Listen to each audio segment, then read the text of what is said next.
Remember, a new time for Hedda Hopper, right after Harrison Faye every Sunday.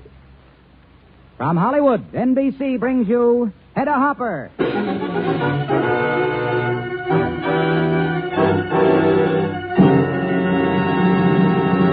Hedda Hopper, who daily reports to 30 million readers in America and 8 foreign countries, now reports to you on the air.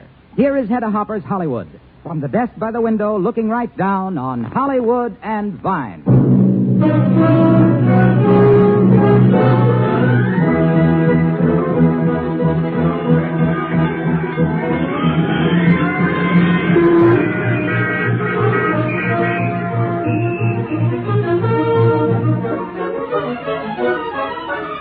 And here she is, Hedda Hopper.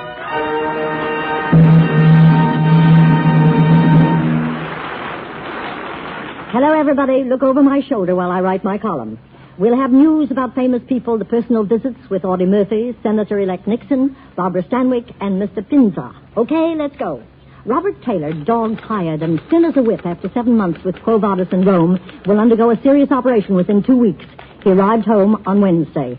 Joan Leslie expects her first baby in February. Her husband, Dr. Bill Caldwell, a pediatrician, will deliver it. David Bryan, who's making a picture inside Folsom Prison, is trying to break jail long enough to attend a party I'm giving for Tallulah Bankhead and Betty Davis tomorrow. Arlene Dahl and Lex Barker left for a marriage in Las Vegas this morning, but it's not their own. They'll stand up for Lex's good friend, Leonard Shannon, who will marry Netta Atkins. When I suggested that she and Lex have the knot tied too, Arlene said no, I'm just going for the ride. Ingrid Bergman and Dr. Lindstrom's daughter, Pia, aged 12, born in Sweden, became an American citizen yesterday. The Goldbergs, a low-budget picture based on their television show, is getting rave reviews in New York. Gertrude Berg, who writes and stars in it, told me of her grandfather who rebelled at wearing formal dress to a wedding. When the bride insisted, he rented a tuxedo and sent it to the ceremony with this note: "You evidently wanted the suit, not me, so here it is." The Eddie Bracketts expect their 5th child next week. They have 3 boys and a girl. I asked Mrs. Brackett what they wanted this time, and she said, "Oh, just a baby." A year and a half ago, when I was back east, I ran head-on into an unusual phenomenon. In the average New York home, it became more difficult for Junior to get the family car for an evening. Why? Because Father was taking Junior's mothers out. Nor could son borrow Father's flashiest ties. Why? Because Father was wearing them. Father was feeling his oats. Then I discovered why this rejuvenation of the middle-aged man, and how I hate that word, middle-aged. I walked into the Majestic Theater in New York one evening. Once you have found her, never let her go. Once you have found her, never let her go.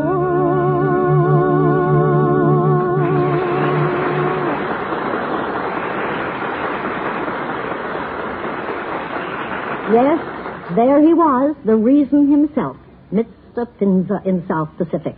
And in his dressing room after the show... Hedda, me? Be the reason for anything? No, you're wrong. No, I'm not. It's your singing and playing the romantic older Frenchman and winning Mary Martin's young heart that started it all. You're the influence, all right. And you want to bet you'll be influencing Hollywood soon? Me? Go to Hollywood? Oh, no, Hedda. You're wrong. All right, so I am wrong. Welcome to Hollywood. I noticed the Grips and Cottons around the set here holding themselves a little straighter. You know, you deserve some kind of medal from the Society for Preservation of Romance in, well, more mature men. You mean middle-aged, don't you, Hedda? I just don't understand that word, middle-aged. A man is never middle-aged. He's young all the time until he dies. That's my philosophy, too. How did you like making your first picture, Mr. Imperium? Oh, it was fine. I knew the story was only make-believe. It never really happened. But, you know, when I saw the picture, I believed it. Why not? Making love to Lana Turner? Isn't she beautiful? I have always been lucky, Hedda. Such beautiful women. Mary Martin, Lana Turner, and now Hedda Hopper visiting me. Almost ready, Mr. Penza. Thank you. What's going on? I know you're not shooting. We are getting ready for my next. Oh, strictly dishonorable, eh? Yes, about an opera star, a mature opera star. Imagine casting such a young man for it. We are just trying to decide what songs to use. I have a favorite. I want the director to hear it. So we are making a sort of test recording. What is it? Opera? Concert? Romantic ballad? At last, you are wrong. Stand by, please. Quiet. All ready, Miss Penza. Quiet. It's a take.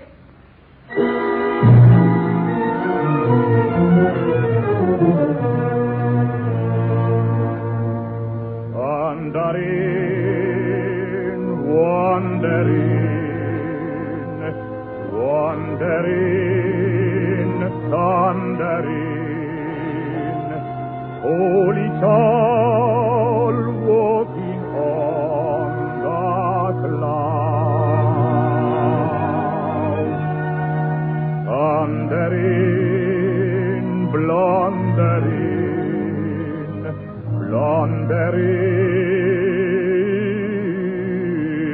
thundering,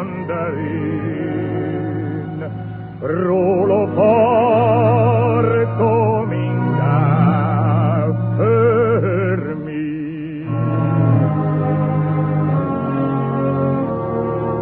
Trudging long down the road, Savior, help me out my load.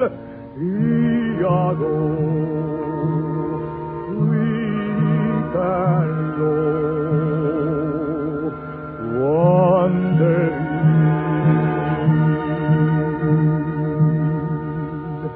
trudging long down the road. Savior, help me out my load. Iago, weak and low, wandering.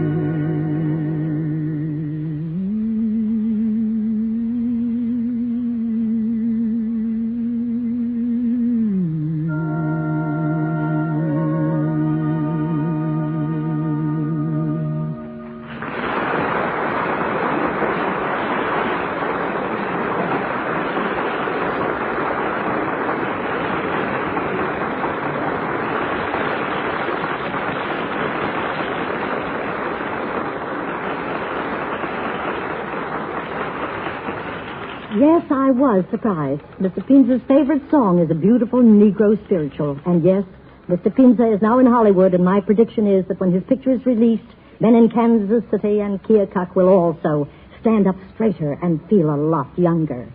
How will the ladies feel? No prediction necessary. Howard Hughes is flying Lovebirds, Gene Simmons, and Stuart Granger and the Cary Grants to Sun Valley over the weekend in his own private plane. Although Ava Gardner will act Helen Morgan's role in Showboat, her singing will be done by Annette Warren from radio. Dan Daly has found a new romance with 19-year-old Barbara Whiting. Janet Leigh and Tony Curtis are expected to name their wedding date any day. My admiration for Olivia de Havilland and Jennifer Jones, who will both tackle the role of Juliet on the stage, is mixed with amazement. Ethel Barrymore, Jane Cowell, and Kit Cornell never attempted Shakespeare until they'd had at least 15 years seasoning on the stage. 22 years ago today, America celebrated the end of the First and what was to be the last World War. But it's only now, 32 years later, we're beginning to learn our lesson. That the reality of war can never be dealt with except by concrete measures. It isn't easy for a woman and a mother to be realistic, particularly about one certain measure. And that measure is universal military training. And so I asked Audie Murphy, our most decorated soldier of World War I, to come in and give me his ideas on the subject. Patsy, is Audie Murphy out there? Yes, Miss Hopper. Audie, come on in.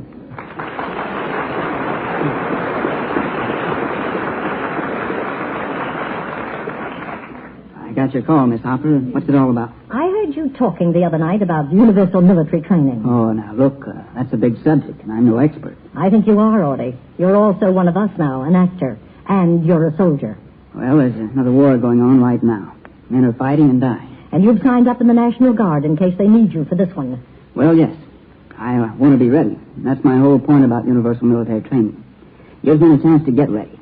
There are arguments on both sides, I know. Some people say that if we raise a large army, it will encourage war. Now, to me, that's just like saying that a Large police force encourages crime. Well, you're saying the same thing Teddy Roosevelt said years ago. Walk softly, but carry a big stick. That's right. Let's get this straight. I hate war like I hate cancer. But you can't get rid of cancer by hating it. The same goes for war. And the whole idea of universal military training is that it will provide a constant flow of trained young men year after year. Well, they'd only be called when needed. I mean, for active duty after their training. I was lucky, back in 1942, I at least had a little time for training. In case of another full-scale war, there might not be any time. But in an emergency, we'd have to call somebody, wouldn't we? And trained or untrained, they'd have to go. Yes, I grant you. Well, I know we don't like to face these things, but a whole country could die from the same thing, not being trained and kept ready. But, Audie, to take young boys away from school and their families for a year or 2 years. As I said before, nobody likes war. That's not the point. The point is that not to stick our heads in the sand. And if war doesn't come, in that year or two you're talking about certainly won't hurt anybody. Maybe boys could learn something that they couldn't learn at home or in college. I know I did. Self-reliance, teamwork. How men from other parts of the country feel and think. Well, all that's very fine. Well, 6 guys being cooped up in one tent or 200 living together in one barracks under the same conditions. That's about as good a lesson in democracy as you can get. Democracy? But, Audie, universal military training is more like what goes on in a militaristic state. We don't want the United States to become anything like that. Hold it. Do you know any group of people who work harder for democracy than veterans? Men who learn how to fight for something are 10 times as anxious to protect it. Oh, you mean their freedom? I'm beginning to understand what you mean. But none of us will ever cheer the necessity for universal military training. None of this is stuff for cheering. It just has to be faced, that's all. Well, thanks, Audie. You've made all of us see what we have ahead of us.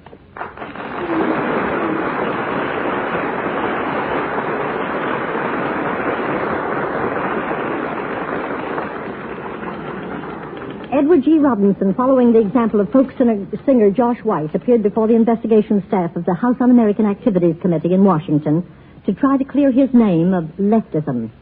But he didn't testify under oath, nor was there a member of the actual committee present. However, Robinson disavowed all red links and offered to return and repeat his statement under oath. Hopalong Cassidy has been covering New York with a patch over his nose. When asked what happened, he said, "I've got a powder burn." Whether face or gunpowder, he didn't explain. After Tallulah Bankhead had seen all about Eve at a private showing, she said, "How dare Miss Betty Davis be almost as magnificent as I am?" Such impertinence. I will settle with her out of court. Nancy Oakes, shuttling between New York and South America, is carrying a terrific torch for Richard Green. Richard's estranged wife, Pat Medina, is still bedded with that concussion she suffered at Collier Young's house when the witches rode Halloween. Next week, I'm going to visit Mr. and Mrs. Ronald Colvin and Mary Alanza on this program, also Andy Devine. Join us, won't you? Remember, it will be Sunday right after the Phil Harris and Alice Faye show and just before the Theater Guild. You know, a fine actress is one who never stops learning. One of Hollywood's best told me about a very enriching experience.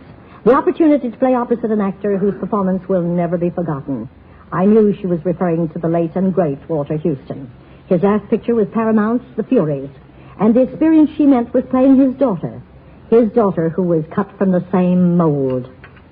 And this actress I was talking to over a cup of coffee at her home was Barbara Stanwyck.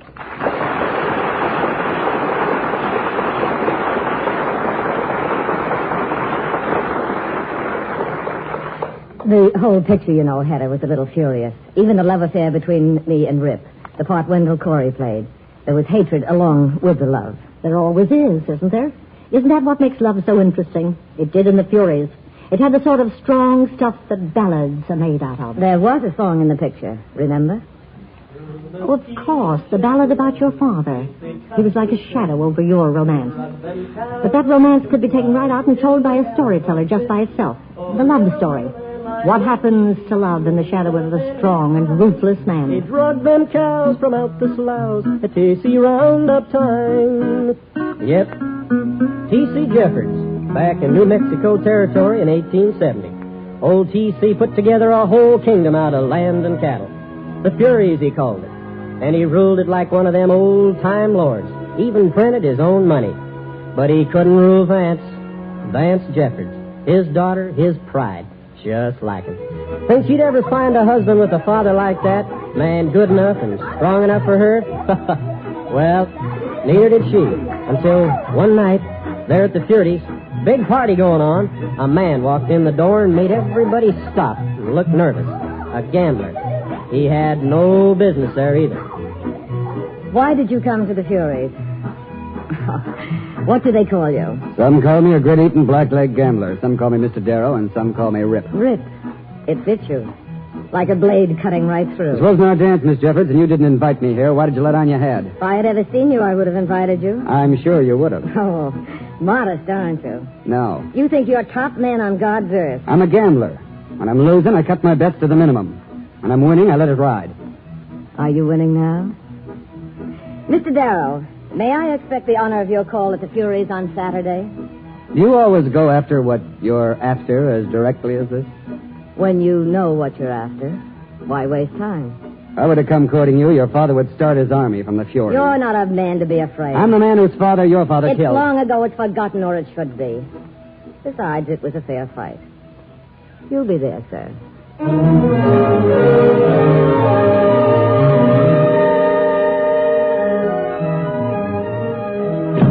I waited for you all day. At your door. You said you'd be there. No, you said I'd be there. I didn't say a word. Watch me for that, Vance. I baked you a cake. I brought it along. I didn't want it to go to waste. You brought it to shove into my face. That's just exactly right. Oh, Rip.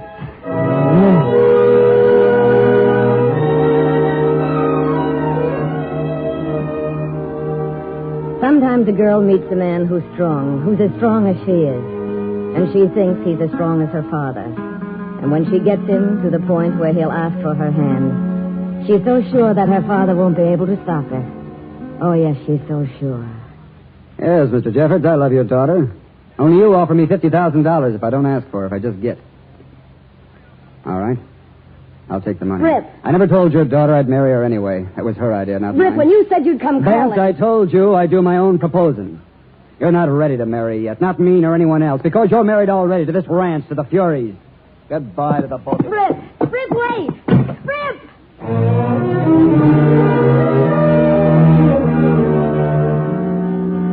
Yes, Father won. The mighty T.C. And somehow I even loved him for A it. giant in his prime, his word is law, his whip is raw. But in time, such love can only turn to hate. And in a kingdom, there can only be one king. When the king's daughter gives herself to work and ambition, the king must finally lash back with his law.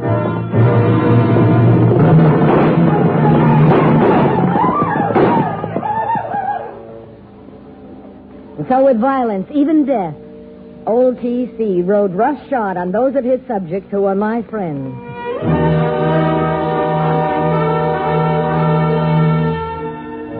Yes, my own father.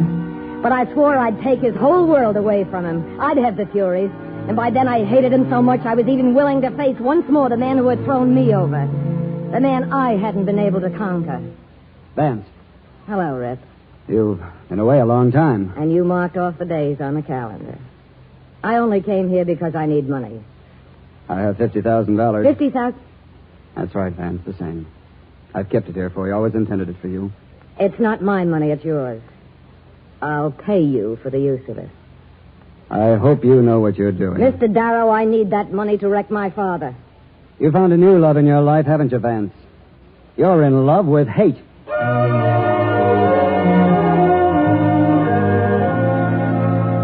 I used Rip's money to buy up every scrap of home-printed paper credit my father had been distributing for years.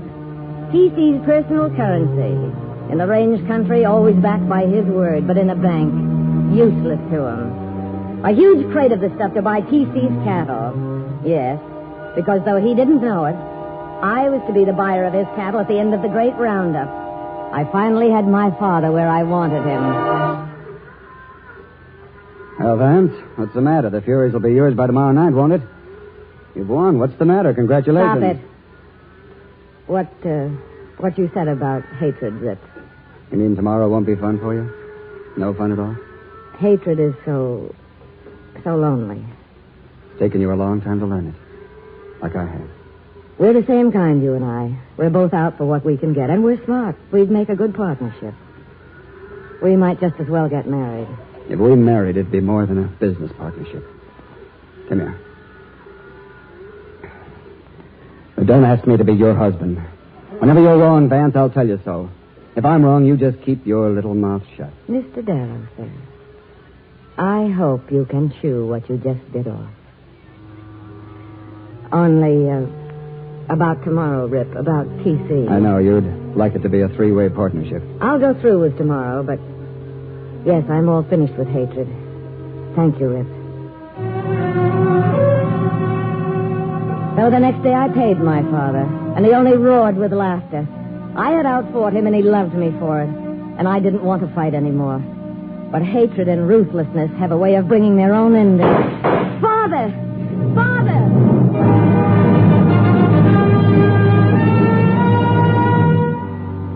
Yes.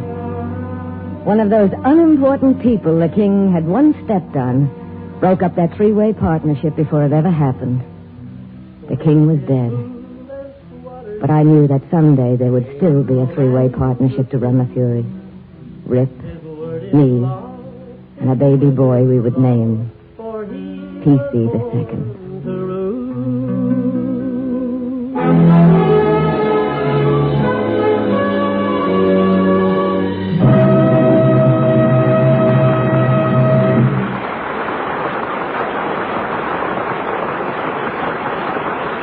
Back at my desk, I wrote this about Barbara Stanwyck. She's given great performances, played many parts, built out of the strongest emotions, up to and including murder. Maybe to do that, you have to be as personally happy, as naturally gracious, and as successfully married as Barbara Stanwyck. Danny Kaye has a problem. We should have one just like it. Saul Hurek wants to book him for a solid year on the concert tour. London's Palladium offers him $20,000 a week for 3 solid months, and he's torn between loving England, mingling with royalty, or making $1 million at home. A grumpy Monty Woolley wonders how far Hollywood can go in arousing his indignation. For his next picture, he's already agreed to dye his white beard black. Now they want him to learn how to play the piccolo. Senator Richard Nixon leaves for Washington, D.C. next week to rest. His California friends won't let him have it here, and I'm one of them. Because when I had a request from my listeners for an armistice-day message from a national figure, I chose Richard Nixon. As his own state chose him last Tuesday. And here, by transcription, is Richard Nixon. Now, Hedda, there's no doubt in my mind, but the most important issue facing the American people today is what we are going to do after the Korean War is over. We have fought 2 wars in our lifetime, 2 world wars, and we've won both of those wars. And now we're in a 3rd war, a war in Korea that already has cost us thousands of casualties. The question is, what are we going to get out of this war? Now, there are those who say that we don't want anything out of war. And I'm tired of people who say that. Because in the 2 wars that we have fought, that's what we have gotten out of them. Nothing up to this point. We do want something out of this war. We want peace. An opportunity for ourselves and for our children to grow up at peace in a free world. I think that we can have peace. And I think the greatest responsibility that those who go to Washington to represent the people in the years to come is to develop a program which will resist effectively the only threat which exists to the peace of the world, the threat which is presented by the international communist conspiracy abroad and at home. I think if we develop a firm, effective program of meeting that threat to the peace of the world, we can have peace in our time and peace in the time to come.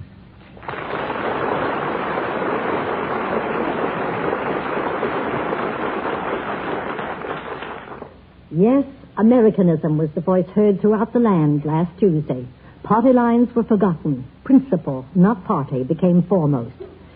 This was so well expressed in a telegram I received from a staunch Democrat and our greatest statesman, Bernard M. Baruch, who said, "Congratulations on Pennsylvania and California. Best regards." Yes, results proved that votes could not be bought or voters cajoled. The American spirit, when aroused, is the greatest power on earth. It weeds out subversives. No gang can substitute its jackpot ideology for our free way of life. A way of life which makes it possible for the humble to reach the top without Tommy guns or concentration camps. Yes, we're all for United Nations. We'll do everything in our power to make it click. But in so doing, let's never forget our own country, nor our flag, the symbol of all we love and fight for. Let's keep our stars and stripes flying at the top of every flagpole in the nation. Oh, say, can you see by the dawn's early light what so proudly we hailed at the twilight's last gleaming, whose broad lights and bright stars through the perilous fight o'er the ramparts we watched were so gallantly streaming, and the rocket's red glare, the bomb bursting in air, gave proof through the night that our flag was still there. Oh, say does that star-spangled banner yet wave o'er the land of the free and the home of the brave.